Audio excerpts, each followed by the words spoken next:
Welcome back, first Payday 3 video in 2025, and it's a bit of an odd but I believe important one. This video is being made in response to a few things that have taken place over the last month or so regarding the game and its community. It's not a doom and gloom video, at least that isn't its primary objective, not if you understand the situation Starbreeze and Payday 3 are currently in.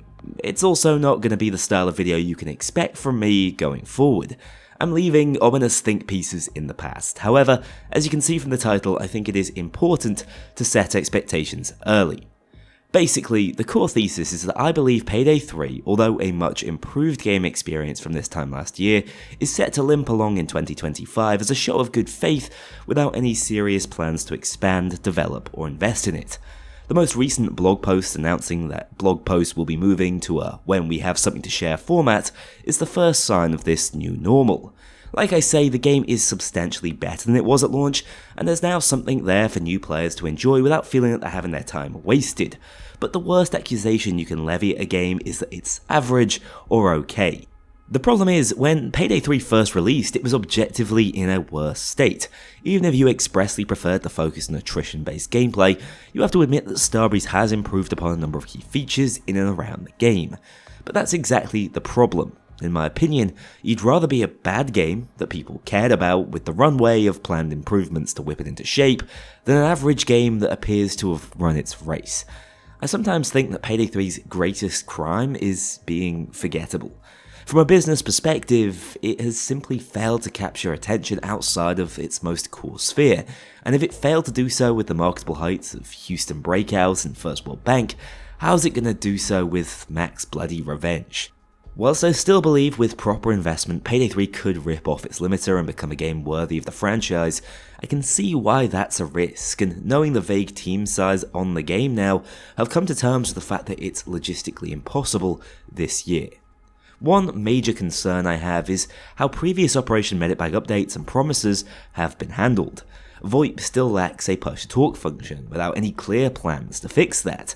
And don't ask Almir where the offline mode is, you'll just be pointed towards what's still a half-baked solo mode. The truth of it is, even with a supposed strike team of veterans, they couldn't meet the expectations they set out for themselves with OMB. I don't believe we're ever going to see an offline mode at this stage. It appears to have stumped them, and with that in mind, Payday 3 now has a shelf life. To put it simply, unless the game becomes truly playable without the need for a connection to servers, I can never recommend a purchase of it or any additional content that's added. Simply because you're buying a product with an expiry date. One day it will be gone, and I think it's morally reprehensible to promise something like an offline mode to circumvent that issue, only to renege on that promise without announcing you're doing so. You're basically selling units based on a covert lie, and I can't really abide by that. However, when it comes to all other content for the game, especially anything released for free, I think it's absolutely my job to review it in good faith. Which is why I'm making this video. So much of what I said last year was driven by a desire for Payday 3 to become the game Payday 2 once was. But I can see now, despite my intentions, I just hung a negative shadow over it at times. So the plan this year is to take things as they come. I'm really excited for the new character launch and Armor 2.0. I expect the first update of the year to be a good one, as it has likely been in the works for a long time. The secret is shaping up, even if the ARG has been a bit messy, and we finally got some really interesting and fairly hard-hitting Pearl lore. Beyond that, I am uncertain though.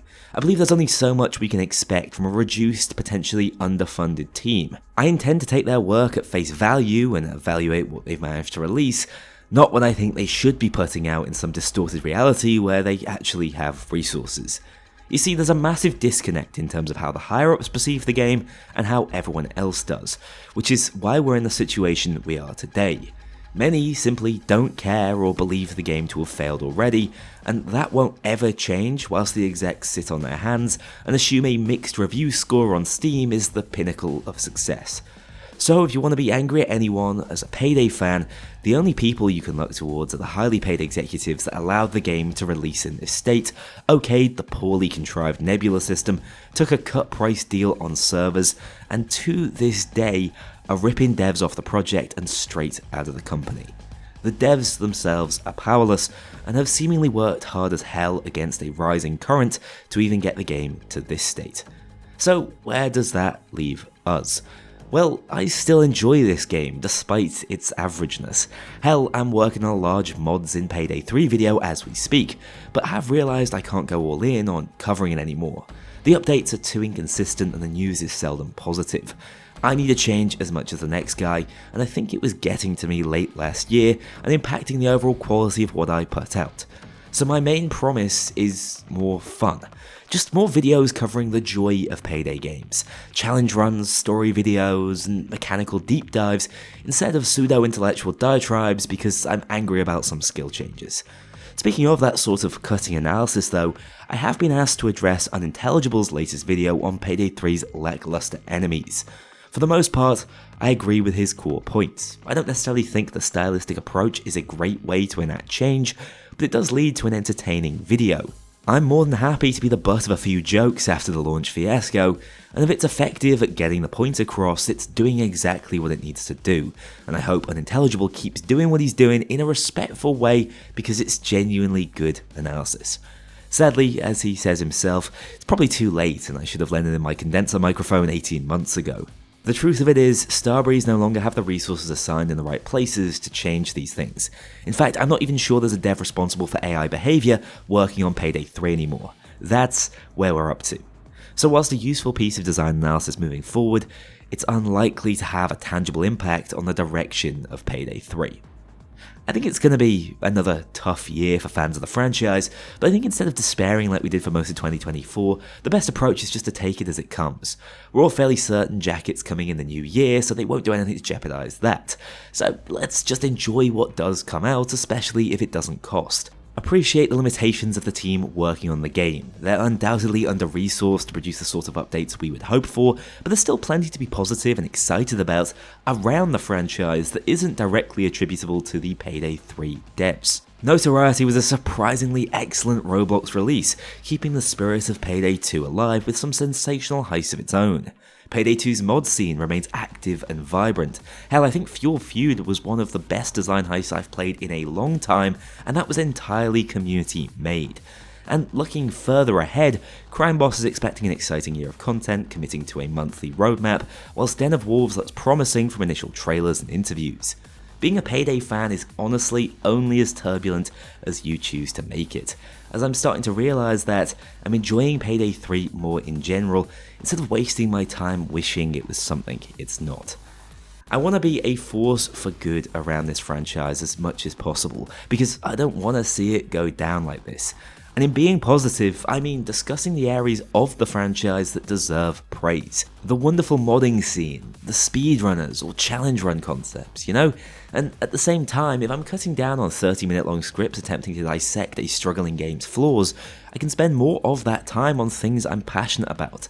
In particular, my Payday-like series, which enables me to experience and explore other similar games and see what they do differently instead of being so tunnel-visioned into Payday.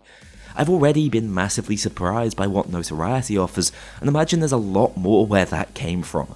So the takeaways from this video should be as follows. I'm at peace with the fact Payday 3 will likely never be the game I hoped it would be. It's in a much better place than it was this time last year, some community members genuinely adore it, and I have no desire to tear that love down. Unfortunately, we all have to come to terms with the smaller team working on it, and appreciate that's going to reduce the scope for updates this year. My only sustained gripe at this point is the missold offline mode, which still hasn't come to fruition and by existing in the ether retains this empty promise of the game having life after end of service. I believe this verges on the dodgy business practice, and there should be clarification as to whether this mode is still coming. Until there is, I can't morally justify spending money on the game. Finally, on me personally, I will be making longer, higher quality videos for the most part, and streaming more frequently to fill those content gaps where I traditionally just cover a blog post or something. The goal is to start growing the channel again and turn around that prevailing sense of malaise that has struck it since September 2023. Wish me luck, I hope you stick around and enjoy what I'm hopeful will be a return to form. Thanks for watching, see you soon, another Notoriety video is deep into the editing process already. A huge thank you to my dedicated Patreon backers. If you want to join this crew in going infamous, check out the link below and pledge as little as $2 to see your name in the credits, or get 24-hour early access to future videos and vote on upcoming content. Take care, I'll see you all soon.